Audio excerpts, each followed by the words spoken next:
आज की अहम खबरों के ऊपर बात होगी। केपी हाउस में इजलास, तमाम लीडरशिप को इमरान खान ने बुला लिया।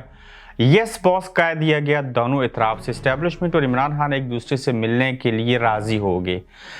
किस तरह के मुज़ाकरात होंगे, पार्टी रहनुमाओं को क्या ताकीद की और कौन सी तनकीद हुई, किसने हामी भरी, क्या होने जा रहा है और इसके फ़वाइद और नुकसानात क्या होंगे और अवामी ताकत का इमरान कैसे इस्तेमाल करेंगे और क्यों मुज़ाकरात होंगे और उसके पीछे क्या हिकमत है, आज इसके ऊपर बात करेंगे। अस्सलाम वालेकुम। आप देख रहे हैं गोरख धंधा और आज के गोरख धंधा का तल्लुक जो है वो फिर से पाकिस्तान तहरीक-ए इंसाफ और इस्टेब्लिशमेंट के बिटवीन जो है वो मुज़ाकरात को वजह बना के बात होगी और बड़ी तफसीलन बातचीत होगी। सबसे पहले केपी हाउस में इजलास हुआ जिसकी तस्वीर देखी जा सकती हैं। इजलास के अंदर एक शाह महमूद कुरैशी सीनियर क़यादत में से नहीं थे, वो बाइस मजबूरी मुल्तान में थे, अपनी मर्जी से वहाँ पे थे। ऐसा नहीं था कि वो नाराज़ या नालां थे या इन मुज़ाकरात में शामिल नहीं होना चाहते थे, यानी कि मीटिंग में केपी हाउस के अंदर उनकी मजबूरी थी। इजलास के अंदर इमरान खान साहब ने मशावरत ये करनी थी कि आप मेरी पार्टी की तमाम लीडरशिप यहाँ पे मौजूद हैं, मैं आपसे ये पूछना चाहता हूँ कि हम इस्टेब्लिशमेंट से फिर मुज़ाकरात कर रहे हैं, अगर ये मुज़ाकरात नाकाम हुए तो अगर इनके ऊपर जैसे मुझे शक और शुबा है चीज़ें ठीक से ना चल सकी तो क्या करेंगे।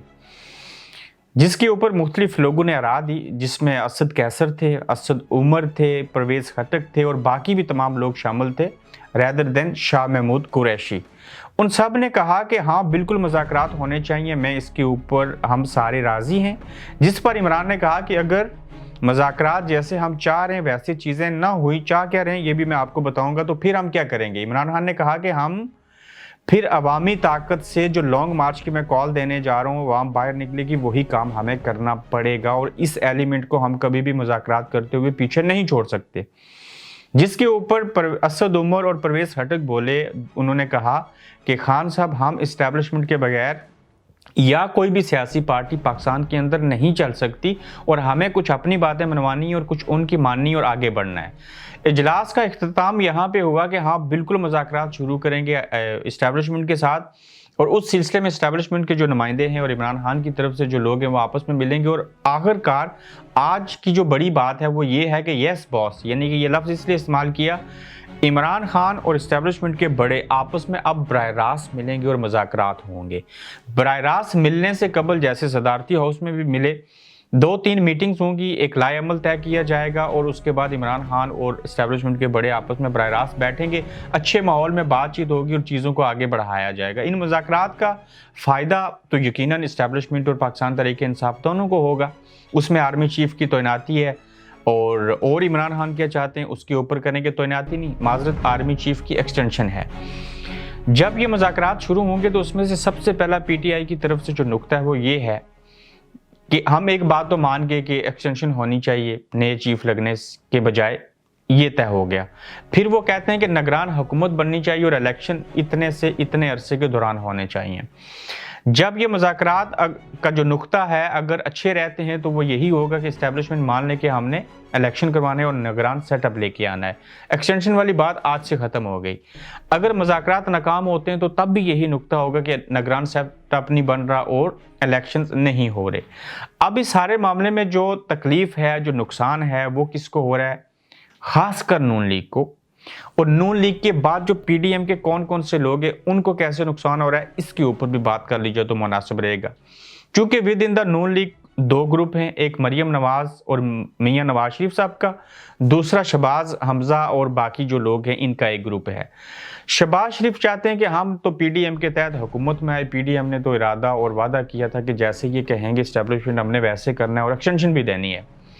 मरियम नवाज और नवाज शरीफ साहब ये सोच रहे हैं कि हमारे तो केसेस कोई नहीं खत्म हुए, फलां चीज़ कोई नहीं हुई, वज़ीर आज़म तो उन्होंने बना दिया, उल्टा गुनाह हमारे सर पे आए कि मुल्क में महंगाई, ऊपर से सैलाब आ गया, हमारी जमात की और हुकूमत की रेपुटेशन ख़राब हो गई।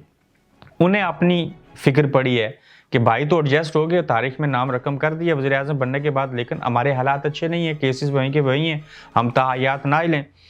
फिर आसिफ जरदारी साहब भी ये चाहते हैं कि जो बात इमरान खान मान रहा है, हमने बड़ी मुश्किल से इस्टेब्लिशमेंट के साथ हालात ठीक किए थे, तो ये काम तो हमें करना चाहिए। मैंने प्रॉमिस भी किया था कि हमने एक्सटेंशन देनी है आर्मी चीफ को, मगर मौलाना साहब बीच में से मरियम नवाज और शहबाज शरीफ सब की बात करते हुए ये कहते हैं कि आर्मी को तो सरहदों पे रहना चाहिए, इनका ये काम नहीं है सियासत के अंदर मुदाखलत करनी, क्योंकि अब उनको फ़ायदे की बात नहीं हो रही तो इसलिए वो उनको ये चीज़ कह रहे हैं, जबकि मौलाना साहब सही बात कह रहे हैं, बिल्कुल उनको मुदाखलत नहीं करनी चाहिए, लेकिन करवाते सारे ही मुदाखलत जब ज़रूरत होती है, चाहे इमरान खान हो, चाहे नवाज शरीफ हो, मौलाना फजल रहमान हो। यानी कि मौलाना फजल रहमान और आसूद अदारी के दरमियान भी प्रॉब्लम है, नवाज शरीफ और मरियम नवाज और शहबाज शरीफ के दरमियान भी इश्यूज़ हैं, फिर नून लीग और पीपल्स पार्टी के दरमियान भी मामलात हैं। और इस एक नुकता क्या था कि एक्सटेंशन देनी थी, वो इमरान मान गए, अवामी ताकत भी इनके साथ ही, तो लिहाजा इस तरफ इन्होंने रुख कर लिया कि हम इमरान ही की बातें मानेंगे, कुछ इमरान हमारी बातें मानेगा, एक्सटेंशन वैसे भी हो जाएगी, नया चीफ के बारे में सोचा जाएगा, उससे पहले सदारती निज़ाम आ जाएगा, मार्शल लॉ लगा देंगे, क्या क्या होगा, लेकिन एक साल गुजरने दें। जबकि इमरान खान उनको उनके साथ खेल खेल रहे हैं अपने मफादात के लिए, और इस्टेब्लिशमेंट इमरान के साथ खेल खेल रही है। अब ये खेल अच्छा है या बुरा है, कोई मैच फिक्सिंग है या क्या कहानी है, ये तो बाद में पता चलेगा, लेकिन फिल वक्त दानों ने एक दूसरे की ताकत को सामने रखते हुए ये फैसला, ये नीयत, ये इरादा किया है कि हम उजलत में नहीं पड़ेंगे, मजीद फसाद बर्पा नहीं करेंगे। लिहाजा जिस तरह से मुल्क के माशी हालात हैं, जिस तरह से माशी अदम इस्तेकाम है, जिस तरह से इमरान के पास भी अवामी ताकत है, इस तमाम हालात को मद्देनज़र रखते हुए हमें आगे बढ़ना चाहिए। और मुज़ाकरात का नया सिलसिला शुरू हुआ और दोनों ने एक दूसरे को कहा, यस बॉस, कहिए क्या आप चाहते हैं और क्या होना चाहिए और कैसे होगा, तो ये बातें आगे बढ़ेंगी। फिर हमें ये देखना होगा कि ये मुज़ाकरात कामयाब होते हैं, नाकाम होते हैं, कोई लॉन्ग मार्च किसी को करना पड़ जाता है या निगरान सेटअप बनता है। एक्सटेंशन वाली बात तो बस 30-35 दिन रह गए, वो उसमें आपको समझ आ जाएगी। अगर ये उल्लू सीधा कर लिया तो फिर बेशुमार उल्लू सीधे हो जाएंगे। अपना फीडबैक दें और फेसबुक को फॉलो कीजिए, यूट्यूब चैनल को सब्सक्राइब कीजिए। अगले एपिसोड में अहम खबरों, अहम तजज़ियों के साथ फिर आपसे मुलाकात होगी। अल्लाह हाफिज़। आप देख रहे हैं गोरखधंधा अब्रार कुरैशी के साथ।